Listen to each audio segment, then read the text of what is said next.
How would you describe yourself? Who are you and what I'm an do you extension of my father's career. That's the way I would put it. My father was my hero, my best friend. Unfortunately, we lost him in 2018, but I grew up with my father, and my first memories are when he was the shop foreman for Gene Winfield. They would become models. My dad would bring the models home, and then as a kid, I was building the same cars that I... Yet, as the years passed, that thunder slowly faded into silence. The man at center of it all stepped back without explanation, without scandal, and without public collapse. He simply withdrew, leaving behind only quiet traces, small fragments that hinted at a much larger story waiting to be uncovered.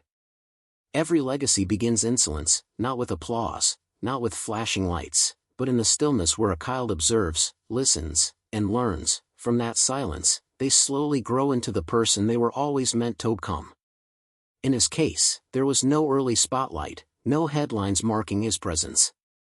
No one could have predicted that one day he would shape not only machines, but also the very culture surrounding them, transforming how people connected with design, speed, and artistry.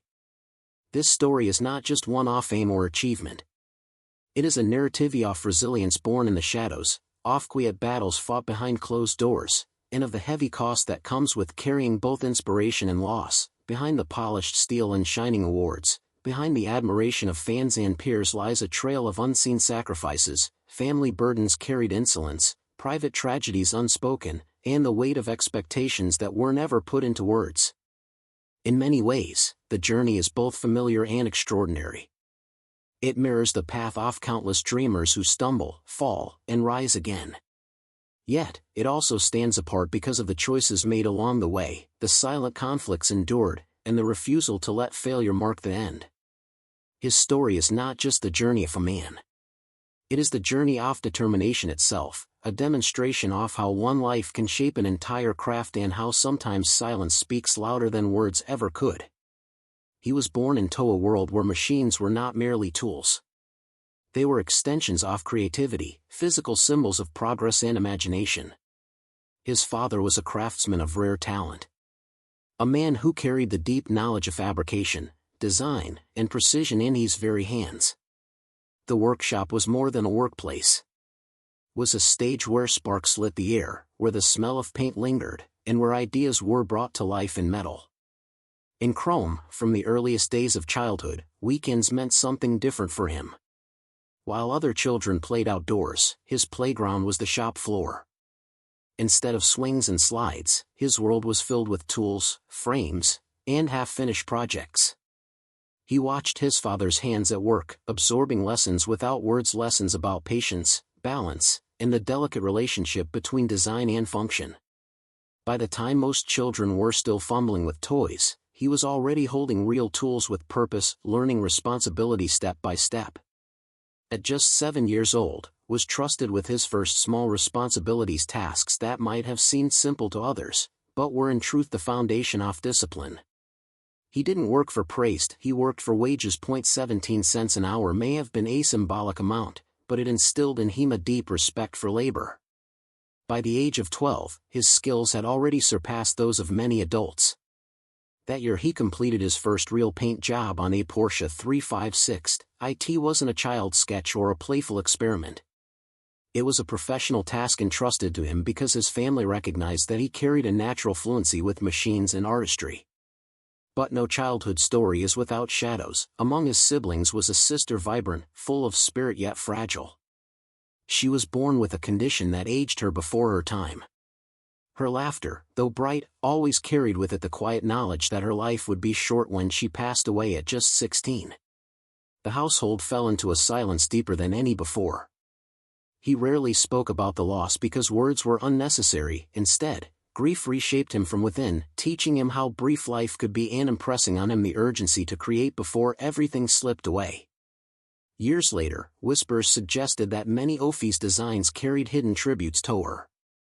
Curve here, a line there, subtle details that no outsider could fully decode, but that meant everything to him. Quietly, he also became a donor to research foundations dedicated to her condition.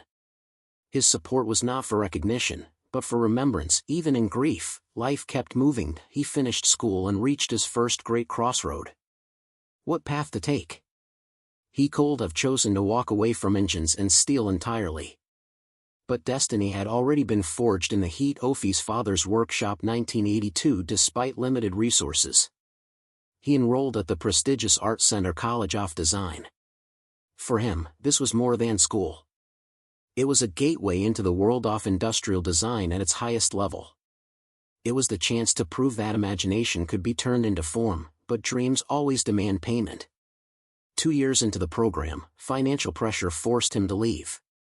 The disappointment was crushing, not only because of the lost opportunity, but also because it confirmed his fear that perhaps the world beyond the workshop wasn't ready to accept him. He took work wherever he could at Clean Coach Works, a company specializing in vintage-style cars.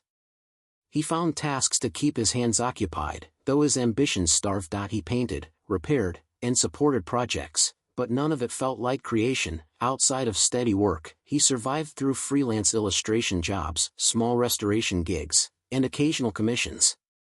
None were consistent, none were enough. This period of life was not defined by growth, but by survival. Doubts crept in heavy and persistent. The industry seemed unwilling to open its doors, and then came the turning point. Not from a mentor or a school, but from his partner Lynn. Where he saw failure, she saw potential. Where he felt blocked by obstacles, she found solutions. Through her encouragement and, more importantly, through her financial sacrifice, returned to the art center. This time he vowed not to falter. Every hour was poured into design. Every project was a step closer to proving himself. In 1990, he graduated with honors. The diploma was more than a certificate. It was a passport into the professional world he had chased since childhood, fresh from graduation. He split his time between Sternberger Design and a workshop known as Hot Rods by Boyd. It was there under Boyd's leadership that his real journey began. At first, he was just another designer with ideas, but his vision quickly separated him from the rest. He had an instinct for proportion, balance, and style, creating designs that were both timeless and modern. By 1993, he wasn't simply an employee anymore. He was design director, then president of the company. Under his guidance, the shop produced legends. The Boydster II, the Roadster, the Sports Star. Even when his name wasn't front and center, his influence was undeniable. Industry insiders began whispering about the Boyd look: clean lines, simplified proportions, modern materials, all unmistakably touched by his vision. Recognition soon followed. In 1997, he became the youngest person ever inducted into the Hot Rod Hall of Fame at SEMA. But success always carries cracks beneath the surface. While the cars dazzled, the company's finances faltered. Contracts failed, payroll became uncertain, and soon the once mighty workshop stood on unsteady ground. For him, the struggles weren't just business, they were personal. Weeks went by without pay, and with his wife expecting their first child, the family faced frightening financial strain. At one point, their bank account held only $700 by 1998. Hot Rods by Boyd declared bankruptcy. For him, it was more than the fall of a company. It was the collapse of a mentorship of trust built over years. The sheer determination of a man who refused to surrender. The quiet dignity of someone who rebuilt from nothing, in the silence that defined both his conflicts and his moments of closure. And so when the engines roar again, they do not sound like mere echoes of the past. They roar as proof that even silence, when carried with strength, can build a lasting legacy. Success, however, always brings admiration along with a price few are truly prepared to pay. With the rise of his design empire came interviews, cameras, and the relentless spotlight that followed him into spaces of his life that had once been private. Fans admired his brilliance. Clients were willing to wait months just to secure his time. And television networks lined up to capture every detail of his creative process. Yet fame, he soon discovered, is not a shield. It is a magnifying glass. Every achievement was celebrated with enthusiasm, but every delay, every flaw, and every misstep was equally magnified. For a man who had spent most of his career working insolence in solitude, the sudden noise of constant attention felt strange and unfamiliar. The television projects made him a household name, but they also chained him to strict deadlines that often clashed with the meticulous, patient nature of his craft. What had once been purely a labor of love risked turning into a stage performance meant to satisfy an audience. His staff frequently worked late into the night trying to balance the constant demands of cameras with the uncompromising standards he insisted upon. Privately, the pressure weighed heavily on him. Friends would later remark that while he smiled brightly for the cameras behind closed doors, he often carried exhaustion deep in his eyes. For a man who had already endured both financial collapse and personal tragedy, the spotlight was at once a precious gift and a heavy burden. Beyond the noise of fame and recognition, its greatest contribution was never any single car, rather, it was the philosophy that guided his every design. He believed that design was about far more than aesthetics. It was a form of storytelling. Every curve had a purpose, every proportion reflected balance, and every detail carried the echo of a memory. He once described cars as moving sculptures, a phrase that perfectly captured the way he approached his work. For him, steel was never cold or lifeless. It was alive, capable of expressing elegance, speed, and even emotion. This philosophy set him apart from many others in the field. While many builders obsessed over raw power, speed, and brute force, he sought harmony, ensuring that performance never overshadowed beauty. In doing so, he created a style instantly recognizably as his own. For the many students who looked up to him, his lesson was always clear. A true designer does not merely build machines. A true designer builds legacies. While his name remained most closely tied to custom vehicles, his influence spread much further. Design schools analyzed his work as examples of modern craftsmanship. Younger builders cited him not only as a source of creative inspiration, but also as a model of resilience in the face of hardship. He became a living symbol of perseverance. In lectures and public appearances, he reminded students that failure was never an ending. It was a test of resolve. His own journey, which included dropping out of school, facing bankruptcy, and ultimately building an internationally recognized brand, stood as living proof of that truth. Beyond the auto industry, his quiet philanthropy continued, though rarely publicized. His support for medical research and community initiatives revealed a man who measured success not only by the trophies on his shelf, but also by what he gave back to others. His legacy then was not confined to garages or workshops. It lived in classrooms, in charities, and in the quiet determination of those who followed his example.